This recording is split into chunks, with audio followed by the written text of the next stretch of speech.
So we're on the sidelines of Pondy Litfest 2023, and I have with me BJP's national spokesperson and a very dear friend, Shehzad Poonawala. Thank you, Ajit. Thank you for Shehzad, having me. how has your experience of PLF been so far?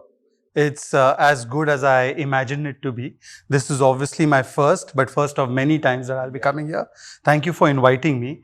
Uh, I think the couple of things that I had in mind, which came to be true, is that this is a genuine attempt to give space to those people who have been completely obliterated in this cancel culture that certain elites continue to run in the socio-cultural space. And I imagine that this would be as dynamic, as exhilarating it would be, and to my great satisfaction, the experience has been wonderful, and your hospitality has been great, and the people of Pondicherry are fantastic. Thank you so much, Shehzad. So, on that note, you mentioned the fact that this is a literature festival where a particular kind of ideology that was suppressed for a long time is finding a voice. And we have seen that you have emerged as a very important voice, especially on social media and on television, for this ideology yourself. What I want to know is that we have seen you sitting on the other side as well before. What is it that made you transition so smoothly? You actually took to fish, taking to water. It was like that. Yeah. What made you transition so smoothly and become such an articulate flag bearer Right. on this side? Because something must have stirred inside, I'm sure. I think position wise, I may have been there. Conviction wise, I was never there. And even though I was there in terms of being on that side of the fence prior to 2017, the fact of the matter is that a lot of the issues that articulate today are the exact same issues that I articulated within the party forum, but it did not get any kind of purchase within the party forum, and especially in the ecosystem. In fact, I could well be called as somebody who was ostracized for speaking within the party forum about many of the issues. For instance, having pride in our own Bharatiyata, in our Bharatiya culture, Indic value system, or whether it was about allowing merit to prevail and not this cozy club culture. So all of these things weren't taken too well in that side anyways. And therefore, Why do you think that is? Why do you think these things are not taken well on that side? Ajit, you have to understand that Congress is not just a political party. The Congress is a culture. The Congress is a larger ecosystem which pervades intellectual space, cultural space, political space, literary space, film space. Every kind of space is infiltrated, and I use these words very carefully, is infiltrated by what I describe as the Congress intellectual bandwagon, which is not just the Congress. It is everything that is non-right in that sense, finds a shelter in that space. And they are very, very territorial. Anybody who prescribes anything that is remotely progressive or remotely in touch with Bharatiya value systems is seen as being a traitor immediately. And therefore, you have a system where they would advocate all these values of liberalism, that we must have a contest of ideas, let all ideas emerge, let the best one win. They say all that, but in a sense, they just want one voice, and that is usually towards that which suits their political cultural narrative. Anything contrary to that is immediately delegitimized, discredited, and even dehumanized. How would you analyze the pushback that this culture has seen in the last few years? Has it been successful? Do you think the other side, which would be considered the more Bharatiya side, has it been able to make a mark? Is it pushing enough? Well, I do see that 2014, and I say 2014 because in the various things that undertook change, the most visible change is the political change. Yes. And 2014 and 2019 marked that.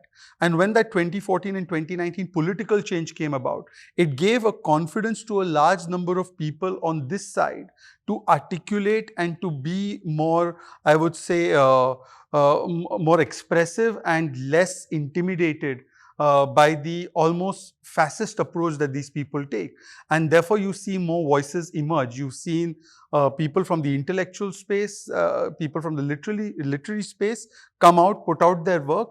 And you also have the festivals like the Pondy Lit Fest, actually for the first time getting this space. Now, I'm sure you don't take any kind of government patronage, but I can assure you that prior to 2014, an idea like this, even if you took all kinds of private sponsorship and did it, you would have faced so much of in a sense, pressure to not organize this. That all happens under the Congress regime because they do not allow any other voice to prevail. And I think that in the current times, it has begun in the political space, of course, in a very big way, in the cultural and literary space and in articulation. It will take time to get to that stage, but it is articulating it well. So, how long have you been in politics, Shehzad? I have been in politics from the age of 14 or 15. Oh, you have been in Yeah, politics I've from been the in age politics. of I was a 14, student 15. activist, Okay. and I joined the youth wing or the students wing of the Congress party.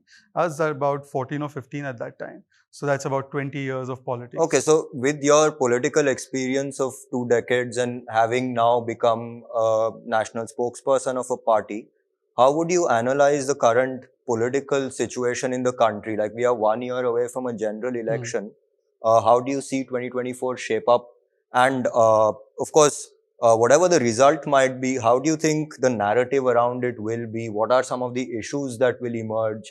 And what direction do you think all of it will take when the actual votes are cast? Look, in the run up to 2024, what is becoming evidently clear is that there is a battle or a contest between two sides. One side has a mission, has a vision. You may disagree with that mission or vision, but it has a clear cut roadmap for what it wants this country to be in the next 10, 15, 20, 25 years. And it is also saying that here is my track record of the last 9 to 10 years. I have removed 13.5 crore people out of poverty. I have delivered to the poor perhaps the biggest social welfare deliverables known to mankind in any point of time in history, whether it's tap water connections to toilets. I have also delivered an economic growth rate which is unparalleled for a large economy like India. It's being acknowledged by the world. We have built infrastructure at breakneck speed, things that we've never seen before. The number of airports that we've created in the last 9 years equals to what we've done in the last 65 years. Connectivity has increased, road, highway connectivity. This is our roadmap, and we also have a very clear and definitive foreign policy with the organizing of G20. It's evident that India is now taken in a different space in the international forum. On the other hand, you have a bunch of people who don't have mission or vision. They have ambition, they definitely have family-run profession, and they have a lot of contradictions. And this contradiction plays out every now and then. They can't get a logo together. They can't definitely get a leader together. They do have consensus on one or two issues. And those two issues are that one, they're very clear that they don't want Modi to continue as Prime Minister. That's a negative issue they have consensus on. The other issue that they have consensus on is, and as many people would articulate it, is that they see that there must be division amongst the Hindu society. And if you see the calculated statements that they are making, this Sanatan Samapti, this attacking the Hindu faith, is being done with a calculated motive. It's not. You think it is calculated? You don't think it was a misstep? No. It is not a misstep at all. Don't even imagine it to be a misstep. If it was a misstep, it would stop at Udayanidhi Stalin. After Udayanidhi Stalin, Priyank Khadge endorses it. You have Parmeshwar. You have a whole series of leaders. In fact, yesterday also, you've had a leader called Chandrasekhar, who's the Bihar education minister. You have Samajwadi Party, RJD. All of them are singing the same. They believe that the only way they can win or they can stop Modi in that sense is by creating artificial fault lines and to break up society amongst language, caste, and other fault lines and create those divisions. And on the other hand, they want to mobilize or unite a certain vote bank which they consider their vote bank. So why are they contesting one candidate, one seat? Is to preserve their vote bank, which they believe will be consolidated towards them because of the dog whistling that they are doing. कि हिंदू को समाप्त कर देंगे, सनातन समाप्त कर देंगे. It's a very charged vote bank rhetoric. It is an aggressive rhetoric that they are all taking. They're not apologetic about it.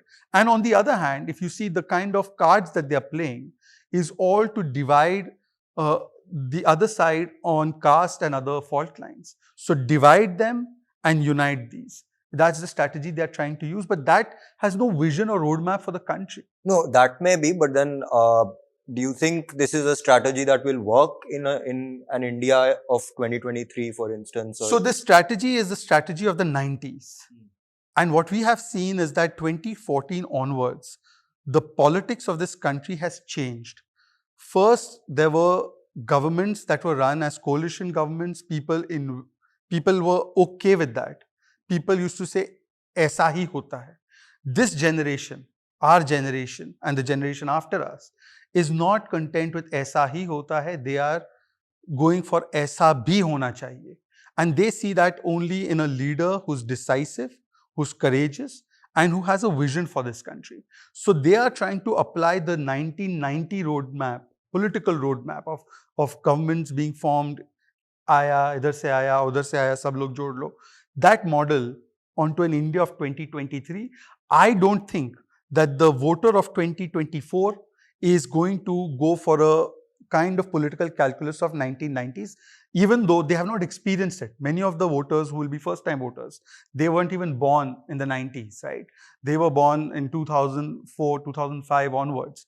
But they are very clear that they want stable governments. They want governments that deliver. And therefore, I think this politics, it's a cynical brand of politics. It will lead to more social upheaval than political upheaval. I don't fear for the political consequences. Ajit, when we lose elections, that's part and parcel of the democratic contest. But what it does to society is irreparable damage. So my concern is that what it does to the nation and to the society, just for the sake of few votes. Yeah. Shehzad bhai, thanks so much for Thank this. you. Thanks And a I lot. want to laud you and your effort, your team. I know how difficult it is to put this together, but I want to tell you that this is just the beginning. You are going to face many more challenges, but like you've always kept your head held high, I think these challenges should be faced and you will continue to rise higher and higher. And hopefully you should bring the Pondy Lit Fest, at least one session of it, to Delhi. The reason I tell you to Delhi is because Delhi is where they believe their cultural capital lies. And I would hope that the Pondy Lit Fest becomes such a big rage that one day you have just one entire session in Delhi and you give them a loud message. So maybe it's time to change that culture capital. Absolutely. I think it should be. Just like we organize the G20 all across the country. Exactly. I think, so just like the G20 was People's G20, this is the People's Lit Fest. So you can call it Pondy Lit Fest or the People's Lit Fest. On that note, Thank thanks you. a lot. Thank you you so Thank much. you, Ajit. Thank you so much.